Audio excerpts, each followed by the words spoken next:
দর্শক, সারা দেশে থেমে থেমে বৃষ্টি হওয়ায় কক্সবাজারে পাহাড় ধসের আশঙ্কা বেড়েছে এবং এখানে প্রশাসনও বেশ কিছু পদক্ষেপ নিয়েছে। এই সমস্ত বিষয়ে বিস্তারিত জানাতে কক্সবাজার এবং বান্দরবান থেকে যুক্ত হচ্ছেন আমাদের সহকর্মীরা। শুরুতেই চলে যাব বান্দরবানের সহকর্মী রতন কুমার দের কাছে এবং রতনের কাছ থেকে জেনে নিতে চাইব পাহাড় ধসের সংখ্যা কতটুকু এবং পাহাড়ে বসবাসকারীদের সরিয়ে নিতে প্রশাসনের পক্ষ থেকে কি কি পদক্ষেপ নেওয়া হয়েছে জানাবেন।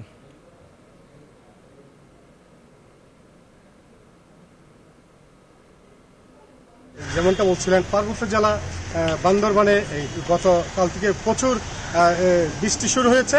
তার পাশাপাশি বান্দরবানের পার্বত্য জেলা অধিকাংশ প্রায় লোকে পাহাড়ের পাদদেশে বসবাস করছে বলে আমরা জানতে পারি।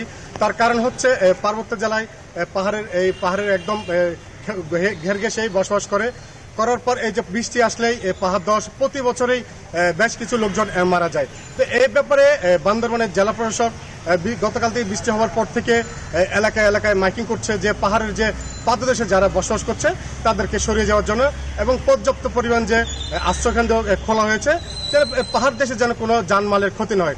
তার পাশাপাশি আমরা দেখতে পাচ্ছি আজ এসএসসি পরীক্ষা শুরু হয়েছে।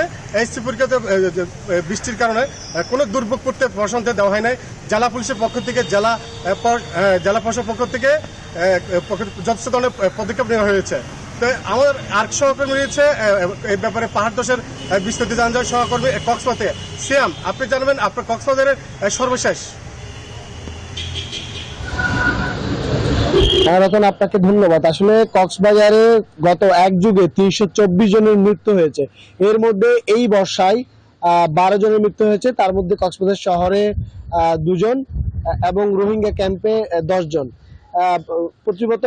প্রতি বছর বর্ষা আসলে এখানে যে পাহাড় ধসের ঘটনা ঘটে সেটি আমরা দেখেছি। যেহেতু কক্সবাজার পাহাড়ি এলাকা, এখানে সংশ্লিষ্ট যারা প্রশাসন আছে, জেলা প্রশাসন, পৌরসভা, তাদের সাথে আমরা কথা বলেছি। তারা বলছেন যে বারবার চেষ্টা করার ফলেও মানুষজন একেবারে সচেতনতা অবলম্বন করেন না এবং বিশেষ করে এবারে যে ভারী বৃষ্টি হচ্ছে সেগুলো রাতে হয়। রাতে হওয়ার ফলে পাহাড় ধসে অনেকেরই মৃত্যু হচ্ছে, সেরকমই ঝুঁকি আছে।